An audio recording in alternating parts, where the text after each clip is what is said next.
오늘 우리가 읽은 이 요한복음 14장의 배경은 지금 굉장히 혼란한 순간에 주어진 말씀입니다.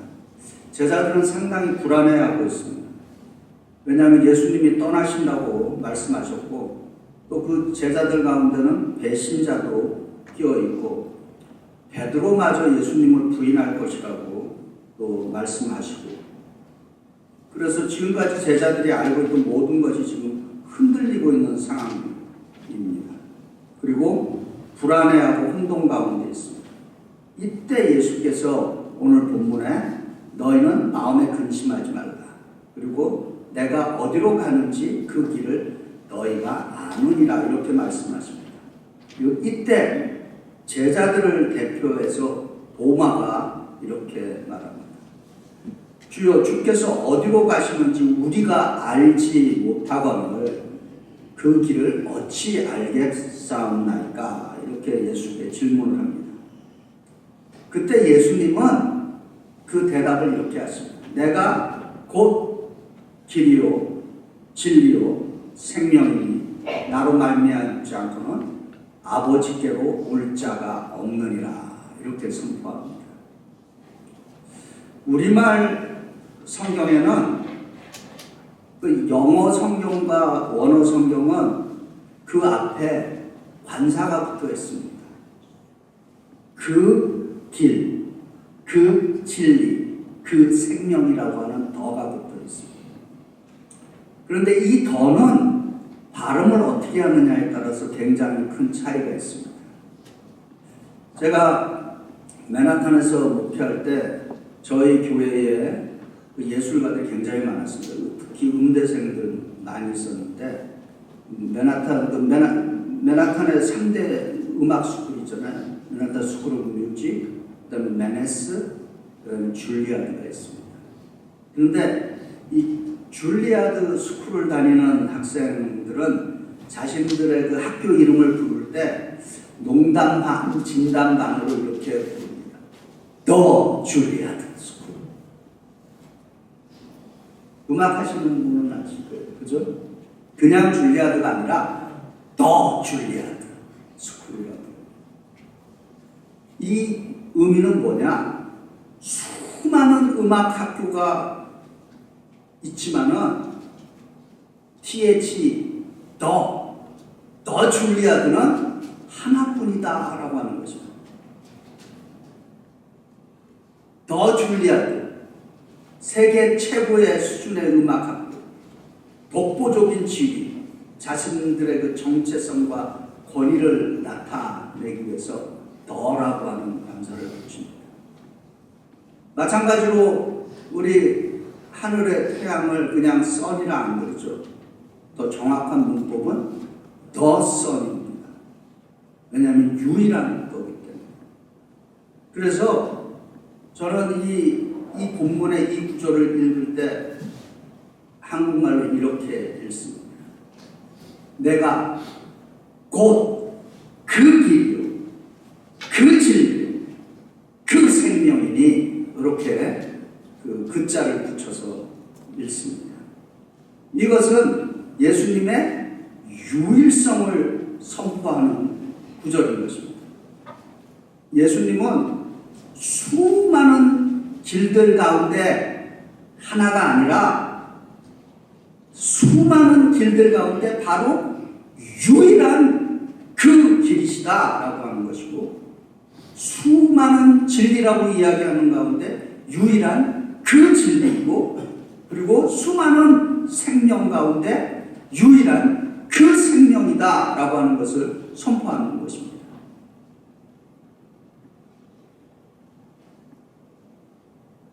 제가 인도에서 선교하시던 선교사님을 알고 있었는데, 인도는 범신론이잖아요. 모든 신들을 다 인정합니다. 근데 이 인도 사람들이 우리 선교사님께 그런다는 거예요. 뭐 예수님도 다 좋고 한데 제발 예수가 유일하다 이렇게는 하지 말아달라 그런다는 것입니다. 그래서 너희가 선교하는 건 좋은데, 그러니까 너 예수 그리스도 이렇게 하지 말라는 것입니다. 더보다 더 강력한 거는, 더 유일한 거는 D라고 발음을 합니다. 오직 유일한 거 한 가지. 그건 더 이상 없다는 거죠. D. 그래서 그거는 빼고 전도하고 선교하라. 그런다는 것입니다. 그래서 그 선교사님은 그건 안 된다. 나는 D 예수를 증거하기 위해서 여기 왔다. 이제 그런 얘기를 한 적이 있습니다. 오늘 이 시간에는 저는 바로 그 길, 바로 그 질, 바로 그 생명이라고 하는 이 세 가지 이정표로서 복음의 말씀을 선포하고 나누고자 합니다. 예수 그리스도는 그 길의 이정표이시고, 그 진리의 이정표이시고, 그 생명의 이정표이시다라고 하는 것입니다. 첫 번째로 예수 그리스도는 그 길, the way의 이정표로 우리를 인도하시는 분입니다. 성경에는 길을 잃은 사람들의 이야기가 많이 있습니다. 야곱을 기억하고 계십니까? 야곱은 자기 형을 속여서 장자권을 뺏었습니다. 아버지를 속여서 장자의 축복을 받았습니다. 그리고 도망을 갔습니다. 창세기 28장은 야곱이 광야에서 돌베개를 베고 잠든 장면을 그리고 있습니다. 야곱은 혼자였고 두려웠고 길을 잃었고 심지어 무방비 상태로 있었습니다. 바로 그날 밤 꿈을 꾸었는데 사닥다리가 하늘에서 땅까지 닿아 있고 천사들이 오르락 내리락 하는 꿈이었습니다. 그리고 하나님이 내가 너와 함께 있어 내가 어디로 가든지 너를 지키며 너를 이끌어 이 땅으로 돌아오게 할지라, 이렇게 약속해 주십니다. 그래서 야곱이 잠에서 깨서 말합니다. 여호와께서 과연 여기에 계시거늘 내가 알지 못하였다. 이곳이 얼마나 두려운 곳인가. 이는 다름이 아닌 하나님의 집이요 이는 하늘의 문이로다. 그리고 그는 그 돌을 세워서 기둥으로 삼고 그곳 이름을 베델, 하나님의 집이라고 불렀습니다. 이것이 야곱의 생애의 이정표가 된 것입니다. 우리가 영어로 마일스톤이라고 부르죠. 야곱의 생애의 이정표, 이것은 하나님이 나와 함께 계신다, 나는 혼자가 아니다, 길을 잃지 않았다 라고 하는 이정표였던 것입니다. 사무엘상 7장에 보면은 이스라엘이 블레셋과 싸우는 이야기, 그들이 두려워하고 있습니다. 예전에는 이미 패배했습니다. 하지만 이번에는 달랐습니다. 사무엘이 기도했고 하나님이 응답하셨고 블레셋이 패배했습니다. 그리고 그들이 무엇을 했는가? 사무엘이 돌을 하나 가져다가 미스바와 센 사이에 그 돌을 세워 그 이름을 우리가 잘 아는 에벤에셀이라고 불렀습니다. 여호와께서 여기까지 우리를 도우셨다라고 하는 에벤에셀, 도움의 돌. 그것은 이스라엘 민족이라고 하는 공동체의 이정표가 됐던 것입니다. 그 공동체의 이정표는 하나님이 우리와 함께 하신다, 하나님이 우리를 도우신다, 우리는 혼자가 아니다 라고 하는 이정표였던 것입니다. 예수님도 오늘 말씀에서 내가 곧 그 길이요, 예수님은 길을 그냥 보여주시는 분이 아니시고 예수님은 길을 가르쳐주는 분이 아니라 예수님은 그 길 자체가 되는 분이시다라고 하는 것입니다. 이것이 무슨 의미인가? 우리가 예수님을 따를 때 우리는 결코 그 길을 잃지 않고, 우리가 예수님을 따를 때 예수 안에 거하게 되고 우리는 올바른 방향으로 가게 되어 있다라고 하는 것입니다. 지금 우리 가운데 여러분은 지금 어디에 서 계십니까? 인생의 갈림길에 서 있습니다. 어느 방향으로 가야 할지 모르고 있습니다. 이정표를 찾으시기 바랍니다. 저는 앞에 있는 것들은 잘 모르지만은 성경을 통해서 확실하게 말씀드릴 수 있는 것은 여전히 예수 안에 희망이 있다라고 하는 것은 잃지 않고 있습니다. 교회도 마찬가지입니다. 여전히 교회가 희망이다라고 하는 것입니다. 세상에서 사람들이 왜 목사님 예수 믿으세요? 우리가 믿다가 흩어지고 또 믿다가 엎어지고 쓰러지는 분들 많이 있습니다. 저는 항상 말씀드립니다. 예수가 유일한 희망이기 때문이다. Christ Jesus is the only hope for the world. 예수 그리스도를 찾으시기를 바랍니다. 그분이 길 자체가 되셔서 우리를 인도해 주실 것입니다. 두 번째로 예수 그리스도는 그 진리의 이정표로서 우리를 변화시켜 주십니다. 사실 우리는 지금 상당히 혼란한 시대에 살고 있습니다. 무엇이 사실이고 무엇이 진리인지 참 어려운 분별하기가 어려운 시대에 살고 있습니다. 그래서 제가 말씀드립니다. 유튜브나 이런 거 너무 한 가지 유튜브에 꽂히지 마시기 바랍니다. 어떤 뉴스가 나오면은 적어도 팩트를 좀 확인해 보시기 바랍니다.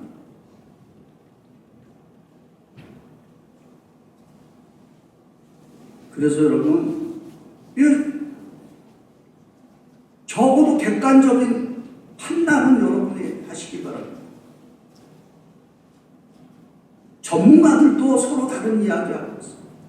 정치인들은 자기들만 옳다고 말하고 있습니다. 소셜미디어 온갖 이야기로 넘쳐납니다. 우리 한국분들이 잘 보는 카카오톡 수많은 정보들이 왔다 갔다 하고 있습니다. 무엇을 믿어야 할까? 최소 어느 정도 이게 팩트인가? 빌라도가 예수님을 신문했을 때 물은 질문이 있습니다. 진리가 무엇이냐? 빌라도는 정말 뭔가를 갈망해서 물은 것이 아니죠. 냉소적인 질문인 것이죠.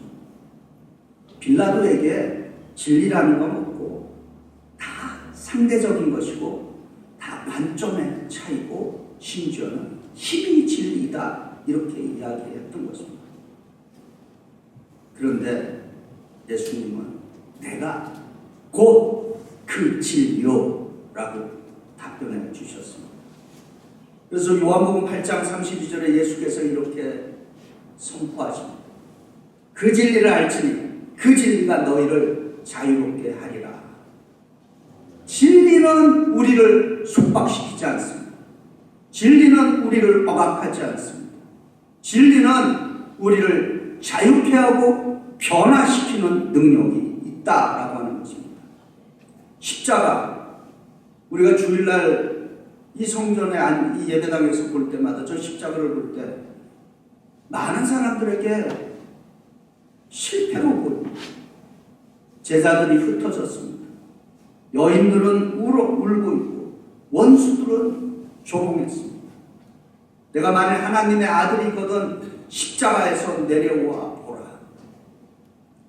저는 이 음성을 들을 때마다 그날 정말 예수님께서 십자가에서 내려오셨다면 무슨 일이 생겼을까?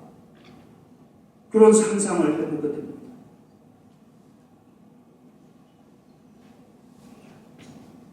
십자가는 우리에게는 성취의 상징인 것입니다. 예수께서 다 이루었다 이렇게 말씀하십니다. 무엇을 이루었는가? 아버지 하나님의 뜻, 인류의 구원, 죄와 사망의 패배를 승리시켰다라고 하는 것입니다. 그리고 사흘 후에 부활하시고 그 빈 무덤은 우리의 이정표로서 여기에 계시지 않고 살아나셨느니라 라고 하는 것입니다. 예수 그리스도의 십자가와 부활은 인류 역사의 가장 큰 그 진리의 이정표가 되고 있다라고 하는 것입니다. 세 번째로 예수 그리스도는 그 생명의 이정표로서 우리에게 방향과 영원한 생명의 비전을 주시는 것입니다. 길과 진리만으로 충분하지 않다는 것입니다. 그래서 왜 길, 진리, 생명이 들어가야 하는가? 올바른 길을 알아도 진리를 알아도 그것을 살아낼 그 생명이 없으면은 아무런 소용이 없다라고 하는 것입니다. 예수님께서 요한복음 11장 25절부터 26절에 이렇게 증거합니다. 예수께서 이르시되 나는 그 부활이요 그 생명이니 나를 믿는 자는 죽어도 살겠고 무릇 살아서 나를 믿는 자는 영원히 죽지 아니하리니 이것을 내가 믿느냐? 이렇게 질문하셨습니다. 생명이라는 게 뭔가? 생명에는 움직임이 있습니다. 성장이 있습니다. 변화가 있고 열매가 있습니다. 지금 이 계절은 우리들에게 나는 살아있다. 여기에 강력한 생명이 있다라고 산천초목이 우리에게 소리치고 있는 것입니다. 죽은 것은 멈춰 있는 것입니다. 살아있는 것은 움직이고 있는 것입니다. 교회도 마찬가지입니다. 살아있는 교회는 움직임이 있습니다. 변화가 있습니다. 성장과 성숙과 열매가 있게 되어 있다라고 하는 것입니다. 교회가 무엇인가요? 교회는 예수 그리스도의 십자가와 부활을 이정표로 삼는 게 교회인 것입니다. 그래서 세상을 향해 외치는 이정표로서 여기에 그 길이 있다. 여기에 그 진리가 있다. 여기에 그 영원한 생명이 있다라고 외치는 것이 교회이다라고 하는 것입니다. 이정표 누구를 위한 이정표인가? 그 이정표 이미 돌아가신 분들을 위한 이정표는 아닌 것입니다. 돌아가신 분들이 살아계실 때는 이정표였지만은 지금은 아닌 것입니다. 그리스도의 그 이정표는 아직도 도상에서 걸어가고 있는 이 도상 위에 서 있는 사람들을 위한 이정표가 되는 것입니다. 길을 찾는 사람, 방향을 잃은 사람, 집으로 돌아가고 싶어하는 그 사람들을 위한 것이 이정표다라고 하는 것입니다. 오늘 부활절 5번째 주일입니다. 부활의 기쁨이 우리 안에 여전히 살아있는 것입니다. 아니면 이 부활이 과거의 사건, 역사의 한 페이지로만 남아있느냐라고 하는 것입니다. 예수님께서는 내가 곧 그 길이요, 그 진리요, 그 생명이니 이 말씀은 2000년 전의 말씀이 아니라 오늘 이 시간에 우리에게 들려주시는 말씀인 것입니다. 예수님은 우리의 유일한 이정표시고 우리에게 그 길이요, 그 진리요, 그 생명이 되신다라고 하는 것을 받아들이시길 바랍니다. 믿으시길 바랍니다. 네. 교회는 이 세상의 이정표입니다. 길을 잃은 사람들에게 예수님을 가르쳐주고 그 길을 보여주는 것이 교회인 것입니다. 그 진리를 선포하는 것이 교회이고 그 풍성한 생명을 나누는 것이 교회인 것입니다. 오늘 우리 베이사리 연합감리교회가 이 세상에 그 길의 이정표가 되기를 기도합니다. 우리는 그 이정표가 되시는 예수 그리스도의 이름으로 우리 함께 그 길을 걸어갈 수 있기를 바랍니다. 우리 함께 그 살아낼 수 있기를 기도합니다. 우리 함께 그 생명을 나눌 수 있기를 주의 이름으로 축원드립니다.